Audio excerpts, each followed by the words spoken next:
신호위반 사고가 나면 대부분 이렇게 생각합니다. 12대 중과실이니까 벌금은 무조건 나오겠지? 하지만 모든 신호위반 사고가 벌금으로 끝나는 건 아닙니다. 오늘은 신호위반으로 형사입건됐지만 기소유예로 전과 없이 끝난 실제 사례를 통해 교통사고 대응의 핵심을 정리해봅니다. 이 사건은 서울 시내 교차로에서 발생했습니다. 버스 운전자가 적색 신호를 위반하며 진입했고 정상 신호로 직진하던 오토바이를 충격했습니다. 전형적인 신호위반 사고입니다.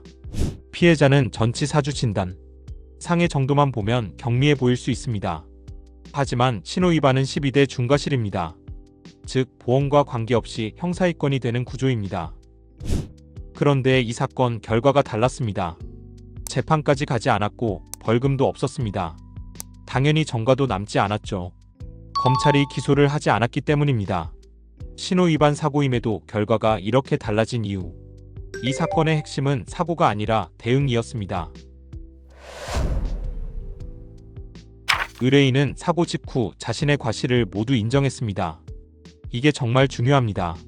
실무를 해보면 신호위반 사고에서 책임을 다투는 순간 사건이 길어집니다.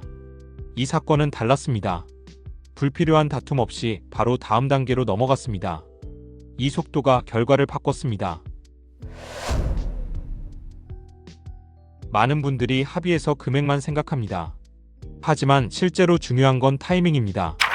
이 사건에서는 비교적 이른 시점에 합의가 이루어졌고 결과적으로 1,000만 원의 형사합의금으로 마무리됐습니다. 약식 명령 이후에는 합의의 의미가 크게 떨어집니다. 이 사건은 그 전에 끝냄으로써 타이밍을 놓치지 않았습니다. 이 사건에서 빼놓을 수 없는 요소가 하나 있습니다. 운전자 보험입니다. 형사합의금 1,000만 원은 보험에서 지원됐습니다. 자동차 보험은 치료비를 처리하지만 형사합의금은 다릅니다. 운전자 보험이 없었다면 합의는 늦어졌을 가능성이 큽니다. 그 순간 결과는 완전히 달라졌을 겁니다. 검찰은 사고만 보지 않습니다. 그 이유를 봅니다. 이 사건에서는 피해 회복이 이루어졌고 처벌 불원 의사가 있었습니다. 초범이었고 사고 이후 태도도 진지했습니다.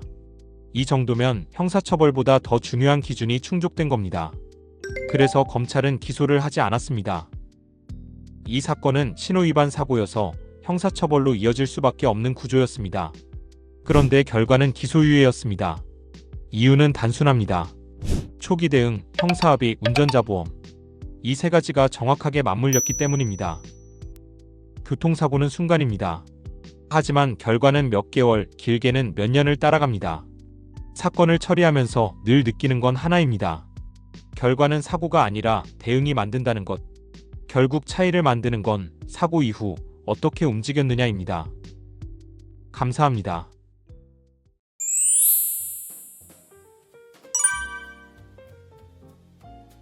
아닙니다. 신호위반은 12대 중과실로 형사입건은 되지만 합의, 피해 회복, 사고 이후 대응에 따라 기소유예도 가능합니다. 남지 않습니다. 벌금, 재판, 전과 없으므로 실무적으로 가장 유리한 결과입니다. 사실상 필수입니다. 합의 여부가 처벌 수위를 결정합니다. 기소유예를 원한다면 합의는 핵심 조건입니다. 타이밍이 전부입니다. 약식 명령 전까지가 마지막 기회이며 이 시점을 넘기면 합의 효과는 크게 떨어집니다. 핵심은 사고가 아니라 대응입니다.